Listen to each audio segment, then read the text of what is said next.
चतुर्थ स्कंध अध्याय 14. वेनराजाची कथा.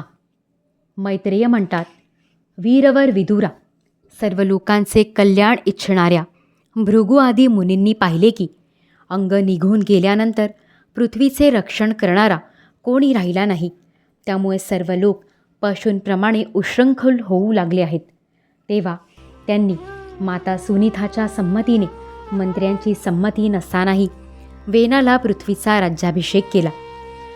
वेन फारच कठोर प्रशासक होता. चोर डाकूंनी जेव्हा ऐकले की तोच राजसिंहासनावर बसला आहे, तेव्हा सापामुळे भ्यालेल्या उंदरांप्रमाणे ते सर्वजण लगेच इकडे तिकडे जाऊन लपून राहिले. राज्य मिळाल्याबरोबर वेन 8ही लोकपालांचे सामर्थ्य मिळाल्यामुळे उन्मत्त झाला आणि अभिमानाने स्वतःला सर्वश्रेष्ठ समजून महापुरुषांचा अपमान करू लागला. तो ऐश्वर्यमदाने आंधळा झाला आणि रथात बसून निरंकुश हत्तीप्रमाणे पृथ्वी आणि आकाशाचा जणू थरकाप उडवीत सगळीकडे संचार करू लागला.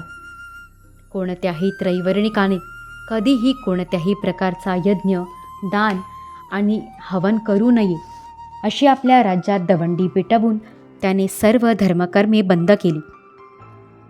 दुष्टवेनाचा असा अत्याचार पाहून मुनी एकत्र आले आणि जगावर संकट आल्याचे समजून करुणेने आपापसात म्हणू लागले, अहो, जसे दोन्ही बाजूंनी जळणाऱ्या लाकडाच्या मध्ये राहणारे जीव संकटात सापडतात, त्याचप्रमाणे यावेळी सगळी प्रजा एकीकडून राजाच्या आणि दुसरीकडून चोर डाकूंच्या अत्याचाराने मोठ्या संकटात सापडली आहे.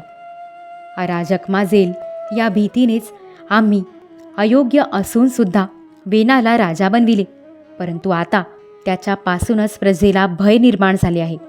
अशा अवस्थेत प्रजेला कसे सुख मिळणार? सुनीताच्या कुशीतून उत्पन्न झालेला हा वेन स्वभावतःच दुष्ट आहे, म्हणून सापाला दूध पाजल्याप्रमाणे याचे पालन करणे हे पालनकर्त्याच्याच अनर्थाला कारण झाले आहे. आम्ही याला प्रजेचे रक्षण करण्यासाठी नियुक्त केले होते आणि आज हाच त्यांना नष्ट करण्यास सज्ज झाला आहे. अशा वेळी आम्ही त्याला अवश्य समजाविले पाहिजे. अशा रीतीने आपले कर्तव्य केल्याने याने केलेल्या पापांचा आम्हाला स्पर्श होणार नाही.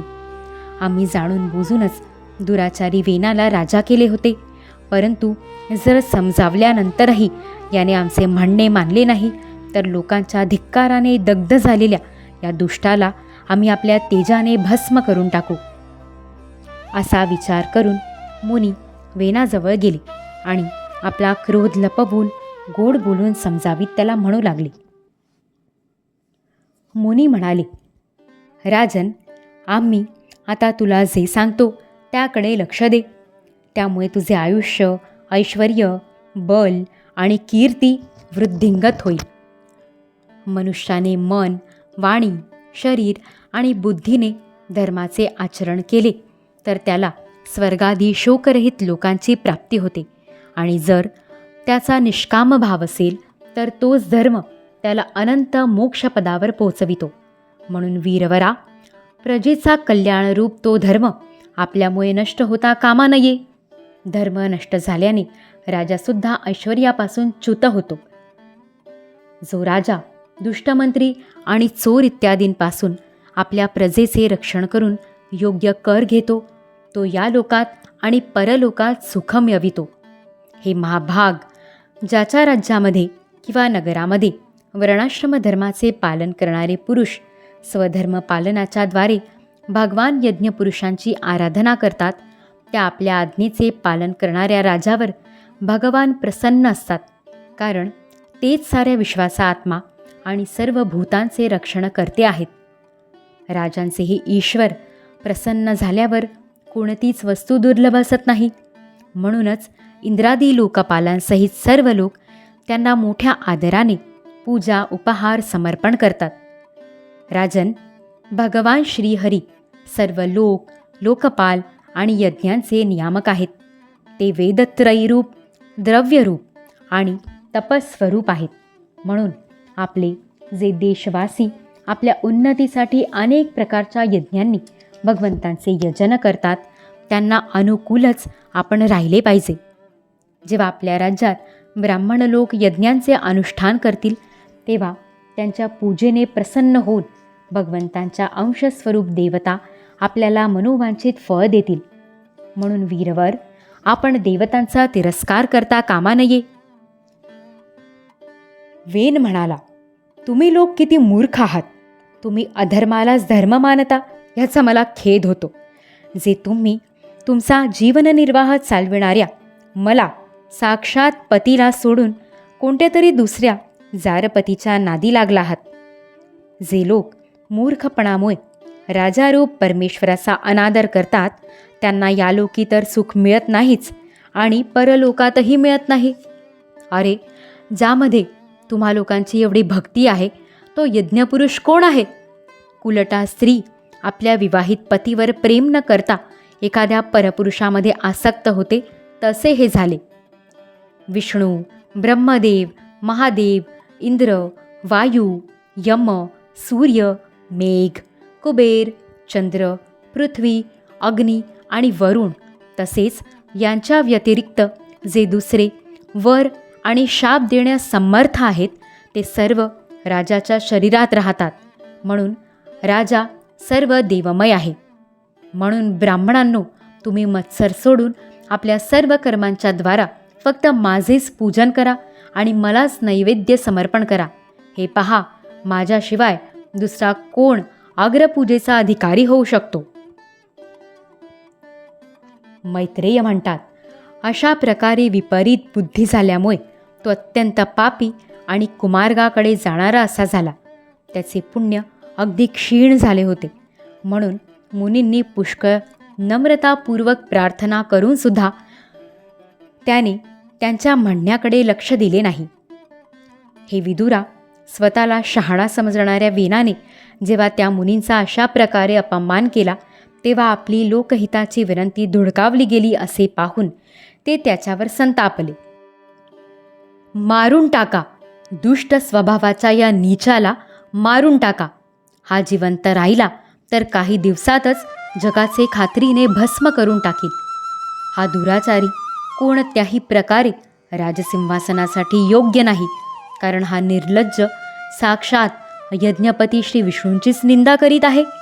अहो, ज्यांच्या कृपेमुळे याला हे ऐश्वर्य मिळाले आहे त्या श्रीहरींची निंदा अभागी वेनाशिवाय आणखी कोण करू शकेल? अशा प्रकारे आपला लपविलेला क्रोध प्रगट करून त्यांनी त्याला मारण्याचा निश्चय केला. तो तर भगवंतांची निंदा केल्या कारणाने अगोदरच मरणप्राय झाला होता. म्हणून केवळ हुंकारानेच त्यांनी त्याला मारले. जेव्हा मुनी आपापल्या आश्रमाकडे गेले तेव्हा इकडे वेनाची शोकाकुल माता सुनीता मंत्र सामर्थ्याने तसेच अन्य युक्तींनी आपल्या पुत्राच्या शवाचे रक्षण करू लागली. एक दिवस ते मुनी सरस्वतीच्या पवित्र जलात स्नान करून अग्नीत हवन करून नदीच्या तीरावर बसून हरिकथा करीत होते. त्या दिवसात लोकांच्या मध्ये हाहाकार माजविणाऱ्या पुष्कळ अशा घटना घडत आहेत असे पाहून ते आपापसात म्हणू लागले, आजकाल पृथ्वीचा रक्षणकर्ता कोणी राहिलेला नाही, म्हणून चोर डाकूंच्यामुळे काही अशुभ तर होणार नाही ना. ऋषी लोक असा विचार करीत होते तेवढ्यात सर्व दिशांकडून हल्ला करणाऱ्या चोर आणि डाकूंच्यामुळे उडालेली फार मोठी धूळ त्यांनी पाहिली. ते पाहताच त्यांच्या लक्षात आले की राजा वेनाचा मृत्यू झाल्यामुळे देशात अराजकता माजली आहे, राज्य शक्तिहीन झाले आणि चोर डाकूंची संख्या वाढली आहे. हा सर्व उपद्रव लोकांचे धन लुटणाऱ्या तसेच एक दुसऱ्याच्या रक्तासाठी तहानलेल्या लुटारूंमुळेच होत आहे. आपल्या तेजाने किंवा तपोबलाने लोकांच्या अशा कुप्रवृत्तीला रोखण्याचे सामर्थ्य असूनही असे करण्यामध्ये हिंसादी दोष आहेत असे पाहून त्यांनी त्याचे काहीच निवारण केले नाही. त्यांनी पुन्हा असा विचार केला की ब्राह्मण जरी समदर्शी आणि शांत स्वभावाचे असले तरी दीनांची उपेक्षा केल्याने त्यांचे तप फुटलेल्या घड्यातून पाणी वाहून जावे तसे नष्ट होते. शिवाय राजर्षी अंगाचा वंश नष्ट होता कामा नये, कारण त्याच वंशात अनेक अमोघ शक्ती आणि भगवतपरायण राजे होऊन गेले आहेत. असा निश्चय करून त्यांनी मृत राजाची मांडी जोरजोराने घुसळली तेव्हा त्यातून एक बुटका पुरुष उत्पन्न झाला. तो कावळ्याप्रमाणे काळ्या वर्णाचा होता. त्याचे सर्व अंग विशेषतः हात फारच लहान होते. जबडे पुष्कळ मोठे होते. पाय लहान, नाक चपटे, डोळे लाल आणि केस तांबूस रंगाचे होते. त्याने मोठ्या दीनतेने आणि नम्रतेने विचारले की मी काय करू. तेव्हा ऋषी म्हणाले, निषिद्ध बस, म्हणून त्याला निषाद म्हणू लागले.